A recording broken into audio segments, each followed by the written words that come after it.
This lesson covers Genesis 10 and 11.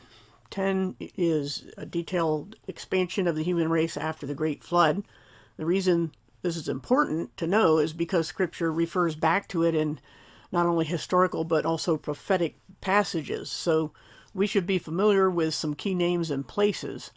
And God had commanded people to multiply and cover the earth, and this is the account of how that began. And you can see the parallel passages as before, and how that's generally laid out. And there's only so much you can do when you're just writing. You don't have charts or anything like that. So I think we can. A lot of other people have already done charts and things, and we'll look at that next. This is one chart that I found, and we'll look at another one, but one thing to keep in mind before we really get started on that is the issue of the Greek word ethnon, which the parallel I had been using that I just showed renders as Gentiles. And in the New Testament, in every context there, it always tells us that Gentiles just means, or nations means anybody who's not of Judea, the Judeans, which is the actual word used in the New Testament, but it means Jews, Hebrews, Israelites. They're all described interchangeably in the New Testament like that. So when they use the word ethnon there, it's always in contrast to the Jews. But that's why that's what the word Gentile means. But we can't use that in the Old Testament because, especially before Abraham. So, because there's no meaning to Jew or not Jew before any Jews existed. So I don't think it's accurate the way going back to the parallel for a second here, calls them nations. I think, yeah, or it calls them Gentiles, sorry, in 10:5 it says the islands of the Gentiles. It just means the national boundaries, the areas of the nations. So when we look at that word, we see that word ethnon in the Greek. Keep in mind that where you are in history and in Scripture, and this is way before there were any Jews, so Gentiles just doesn't make sense there. So I would prefer to see a translation of the Septuagint use nations there. That's the literal meaning anyway. So just to point that out. Now on this particular chart, we'll see another one in a second, but this one is a kind of an introductory one because it shows the three sons of Noah and which ways they went. They all went in different directions. They couldn't really go directly west, because the Mediterranean Sea is on the west. So they went all around it. The descendants of Ham are in the yellow, and you can see the little inset here. This box is the area of Canaan where all these ites are that you see mentioned elsewhere in the Old Testament that the people of Israel would displace.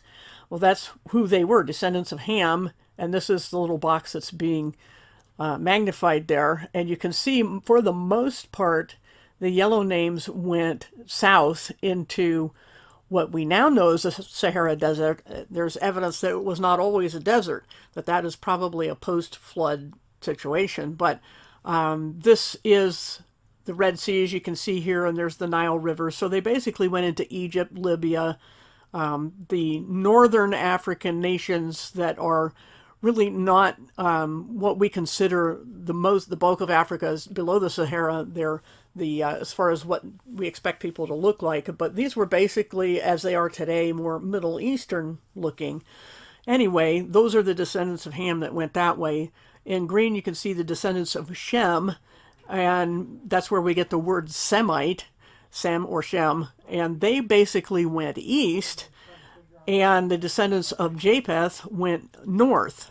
So you can see the Black Sea here, the Caspian Sea. Up above that is basically Russia and the Eastern European nations usually associated with them. And I read somewhere, I don't remember where, so I don't have a link for that, that the descendants of Ham were known mostly for their physical strength. The descendants of Shem were known for their spirituality. And that's what we typically associate with the East in general. And then the descendants of Japheth were known for their technology. And that's pretty well how history has played out. Whether that's actually true or not, I can't say, but that's something I've read somewhere. So now let's go on to this website that's also, all these things are linked in the description, except that first map there. This is soundchristian.com, and it has a more detailed look at what is called the Table of Nations. And there's a lot of material here that you can look through, but I thought it was interesting where they had these sets of twins from middle brown couples usually, and one baby is what you would consider black and the other white, very distinct differences. And the same for these other pairs of twins. There's two sets of twins from the same family. So clearly the genetic capacity is there. If depending on the genetic diversity of the parents, you can get a whole range of colors, and even in twins. And those, of course, would be fraternal twins, not identical, or they would absolutely be the same. But this is a genetic reality. And so when it comes to so-called races and where they went and why they're the color they are, they don't have separate origins beyond being different sons of Noah. But the fact is that the genetic diversity was there, and when only people of one particular subset of genetics have a group that intermarries and they're isolated from other groups, then you get the secondary characteristics, and they begin to distinguish more consistently.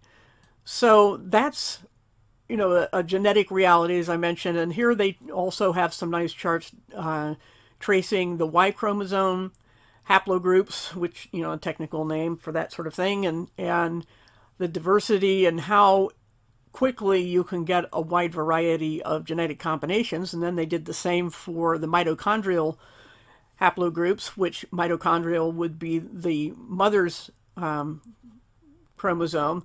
And a couple of nice maps here as well. This one on the left is a migration map for the Y, and they start, here in the Middle East there with the land of Canaan and go out from there. And the same for the mitochondrial. They all start in the same place. They just have, this is, of course, a much different map and tracing different things, but the point is they all start in the same place. So there's also a lot of other information here about Shem and various names. And in the text, going back to here for a minute, we will see names like Gomer, which are spelled a little bit different in the Septuagint. Magog, that's a familiar name if you've studied Bible prophecy. And these are the sons of Japheth, remember. Gomer, Magog, and all these other names. They have Meshech, Tubal. These are all northern names. Remember, we saw that the descendants of Japheth went north. And so when we say that, well, there, in prophecy studies that Magog is the area of Russia and, some people say Turkey, but I think that's not far enough north. But that's where the people groups went. Two different studies, as you saw, those were secular studies. And so they match up with what the Bible says about the various, the three different directions for each of the three different sons of Noah. So you can follow along there, but let's go back to the Table of Nations again, and we have another family tree from Noah to Shem, and some of these other names, and we'll get back into our lifespan issue in a second. But they show also that Canaan is a son of Ham, as we found out at the end of the last lesson, because Canaan was the one who was actually cursed. And again, it has nothing to do with skin color. It's just the matter of character. And those people happen to go south into northern Africa, at least at first. And they mention Cush, which the word, they say, means black. So it would have been Cush, necessarily not all of Ham's descendants who had darker skin. And then we have Mizraim, which means double straits. This is also an early name for Egypt, an early Hebrew name for Egypt. and it was divided into northern and southern kingdoms. So, and then we have put, or with they have an H with it here, a bow, having to do most, I would assume, with hunting. And it says, looking at history, whatever region is considered Africa, Europe, Australia, America, the major migrations have always been from Asia. In every area of the world where Japhethites have subsequently settled, they have always been preceded by Hamites and so forth. You can follow that there was a lot of movement and going back and forth. It wasn't just a straight trek in each of those directions. There was a lot of intermixing and moving around. So lots of material there, as you can see. And there's this chart at the bottom that lists, and I'll mention this again later, about language families. We'll get into more of that when we talk about the Tower of Babel. But Nimrod is another familiar name, and that's the first person in Scripture that's cited as having a kingdom. And he tried to prevent the spread of people over the earth to consolidate his power. But Nimrod is said to have become a giant. So let's look back at the text here, and it's spelled Nebrod, and it's actually closer to the Hebrew Nevrod, but it's been anglicized into Nimrod. And he began to be a mighty one on the earth, according to the Masoretic text. He began to be a giant on the earth in the Septuagint. So what's going on with this? How do you become a giant? I don't think that's talking about normal people growing up. This would be a unique way of saying it, so we can pretty well rule that out. But even the word giant doesn't mean a physical large giant as we think of it, or just a powerful human like a tyrant, which always seems to be a negative connotation whenever we see that. So there's 3 points to consider in answering the question about what it means that Nimrod became a giant or a mighty one on the earth. So let's look at a link I have here on Nimrod. I think this is the first one I wanted to show here. And we can look at the different ways that it was translated: mighty warrior, heroic warrior, mighty man, powerful in the land. I think that's a little bit more accurate, powerful in the land. Because mighty doesn't tell you is it physical strength, is it power, political power. So as it has here in this thing called the Study Bible, this is a commentary section. It says that Cush became the father of Nimrod, who grew to be a mighty warrior on the earth. And the question also comes up in these commentaries on whether before means against, and I think it probably does. This one, Good News Translation, says Nimrod became the world's first great conqueror. That's even more accurate, in my opinion, that he was the first world leader, the first tyrant, the first attempt at a one world government. This was Nimrod. So all of those together, and a lot of them follow each other too, and they defer to the King James. So you have to be careful with going by popularity.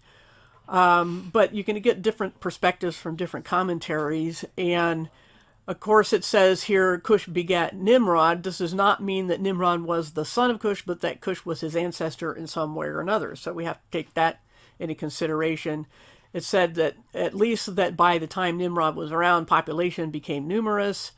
And before that, each tribe and family lived in independence.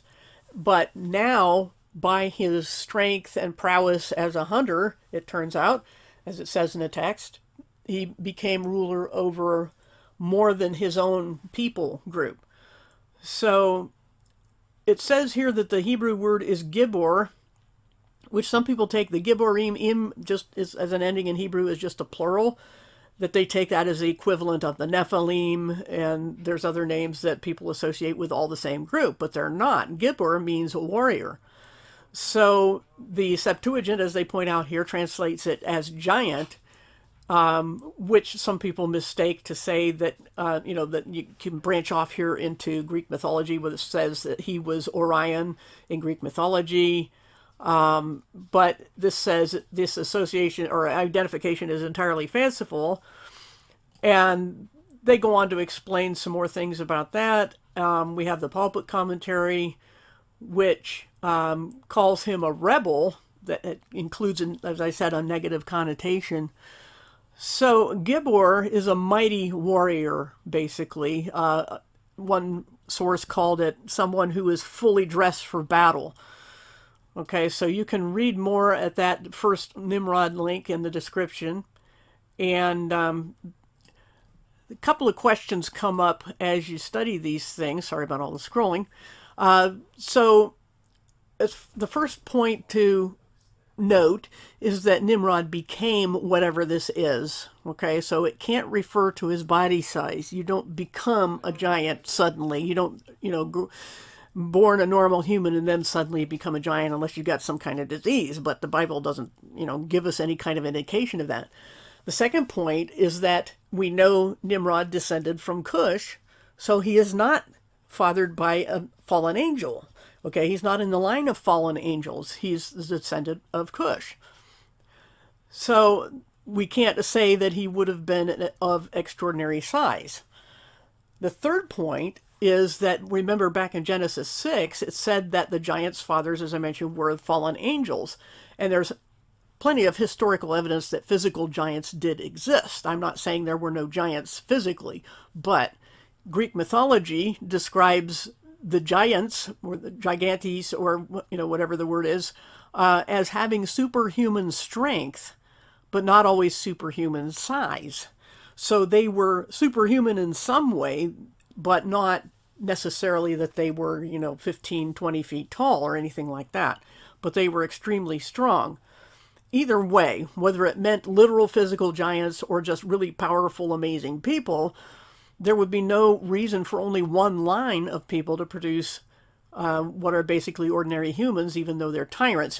It's begging the question to say, it's the same problem we had with the sons of God or daughters of men issue that we discussed before, where it doesn't make any sense to say that only one line produced nothing but tyrants. Okay, so all the physical giants, though, that were called that were also tyrants. So it's reasonable to conclude that in time the word for physical giants came to mean just powerful tyrants of any size.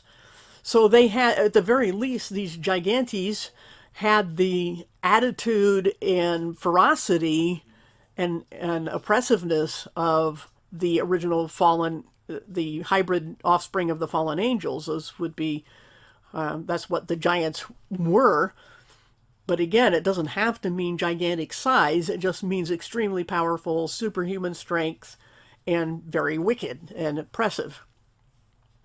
Because there are separate words in Greek for extreme size or greatness, and that's usually the word megas, from which we get the English prefix mega. One might go to the Masoretic text and see the word Geber. As I mentioned, there's different ways to spell or pronounce that. But some people say, again, like I've mentioned, they think that those are giants of huge size, but it just means the same as the Greek word gigantes, really, which is a powerful tyrant. So be careful with the words and don't believe everything you hear on the internet or anywhere else in library books. I don't care where you hear it. It's not the medium, it's the source. And a lot of people have taken misunderstandings and run with them about what the word giant means or Geber means. So now let's look at the second link about Nimrod. And this is a question somebody asked at Stack Exchange. That's a really valid question, but I think there's a good answer here. And it points out that the idea of the hunter becoming king is a common pattern in history. You'll find all sorts of, and they will show there some rock carvings and drawings and things of great leaders being great hunters. And this is probably patterned after Nimrod, who was such an amazing hunter that he was able to gain power politically over people. And so this is, actually, this isn't the article that has the images in those. I think that might be back on the Table of Nations. I'm not sure. I know I saw those pictures somewhere. Sorry about that, but I must not have kept that one. Anyway, in the second link about Nimrod, it explains that there's some going back and forth here about objections to what this means and what exactly he was hunting. The way we would read it in English, the the parallel that I showed, it would sound like he was hunting humans, but he wasn't. He was or hunting giants or hunting anything but animals. He was hunting animals, and he was very good at it, and that's how he gained power. So, all things considered, if you look at the detail in these articles that I have linked to in the description, it paints a picture of the first world ruler, a tyrant who is defying God, not necessarily that he was a physical giant. So now let's go back to the parallel for a little bit, because we're going to move on to chapter 11. So let me go ahead and bring that up. And then it says that all people in the world spoke the same language. It doesn't say what language that is. There are people who will insist that it is Hebrew, but Hebrew just doesn't have roots going back that far. And no one can really say what the original language is because, as I mentioned before on about that blue box on the other page, the languages don't trace back to one common root. So this is about the Tower of Babel, and most researchers see evidence that the instigator of this project was in fact Nimrod.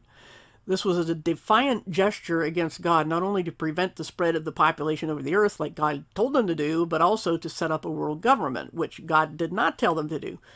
Some people speculate that it was meant to literally reach the sky, this tower, so they could storm the abode of God and destroy him. But the text just says that the purpose was to unify the world and keep everyone in one place. So that's pure speculation to say the power had some other purpose, that it was some kind of energy center or anything like that, that they thought they could reach the sky with it. But all the text gives us is that they are, as you can see there on verse 4, top to the heavens, it's just way up in the sky. Excuse me. And let us make ourselves a name before we are scattered abroad on the face of the earth. So that's what's the purpose of the tower. They wanted to use it to keep everybody together. So God instantly created numerous languages so the builders couldn't communicate, and the project was abandoned. And then that Table of Nations article includes the brief discussion in the blue box near the end. So we'll go back. Whoops, I went back too far. There we go. Where it shows the basic language families. And this is secular evidence once again, but it supports the research that the secular world has done, supports the Bible's claim that the languages given at Babel were unique and distinct from each other and did not come from one common root. So there was an original language, but probably none of these, as far as anybody can tell, if they tried to pick one, it would be pretty arbitrary. So no one knows what the original language of Earth was, but we do know that all of Earth's languages stem from this event, and they seem to have arisen, as far as the secular world is concerned, inexplicably all about the same time. So, and there you have all the language families. It's a really good article. And they also go into what evidence they could collect on the names of Noah's wife and his son's wives. So look into that one. But now let's go back to verse 12 of chapter 11 about Arphaxad. And this is what where the information came from on the overview lesson about the Table of Table of Nations, but the lifespans and how 600 years were lopped off by the Masoretic text. You can see there, compare verse 12 on the left with 12 on the right. It says Arphaxad lived 5 and 30 years and begat Selah. But here on the right, or on the left side, it says that he lived 135 years and begat Canaan. Now, I think that video that I mentioned in the overview said that there was a mistake in the Septuagint that had 2 Canaans, but that it was repeated later. But the point is that there's 100 years missing from the Masoretic text, and that's where that came from. I didn't mention that before, but this is where it is in Genesis, where these missing hundreds of years happened. Okay, so compare the Greek and Hebrew for that verse and following, and you'll see the missing 100 years from each of those. I think it was 6 names: Arphaxad, Selah, Eber, Peleg, Reu, and Serug. And that name Peleg, it says because in his lifetime the earth was divided, and people argue over what that means, and they say, well, that means the earth, the land masses were split, or it's the time of the flood. But this is after the flood. So Peleg is probably named that because of the division of the languages, and all the nations split up and spread apart, and that's the division that's probably was in mind when he was named. And then, of course, the end of the chapter here reports the death of Terah, who was the father of Abram, whose name wasn't changed to Abraham until later. So this is, it seems, that the event God waited for before telling Abram to go to what would become known later as the Promised Land, which we'll study in the next lesson. So as far as why God it's seemingly, if you just start in chapter 12 and go, God just tapped Abraham on the shoulder and said, let's go. It seems to me that there's probably a connection between the timing of that event and the timing of the death of his father. So he may have waited and, until that event. But there we see that Terah had taken his son, Abram, and Lot, the son of his brother, I think it was, and Sarah, the daughter-in-law. So as people put that all together, they see that Sarah, who Abraham would eventually marry, would actually be kind of a half-sister. But again, that wasn't a problem that early on in human history. But they went to Canaan, the land of Canaan, and Chaldea, which is, I think, in Iran, somewhere area there, and came as far as Haran. That's the equivalent. That's the name we're familiar with in the Hebrew text over there. So we have covered the genealogies after Noah and his sons and all their wives got off the boat after the flood, and which way they spread out. And again, I'll show this map that we had at first. And we can see where generally the people groups spread out and what they were known for, and that Nimrod was the first attempt at a world leader, and doing so in defiance of God. So the prophetic naming of, we call him the Antichrist. He's also called the Son of Perdition, lots of other names, the Beast. But that is nothing new. It's coming full circle, really, to the same old problem that mankind has always had, which started with Adam and then Cain and so forth. And here we have Nimrod taking it up a step and trying to hold sway over the entire world's population, and doing so in defiance of God in a couple different ways. So look into those articles, and they're all in the description there. So lots of material to go through. And I just wanted to point those out here for Genesis 10 and 11. And then, of course, the next chapter is where we start to get into the next covenant. We saw the first one was with Noah, really with all living things, if you look at the text, when he got off the ark. But the next major covenant is with Abram, and then God will name him Abraham. So we'll see that in the next lesson.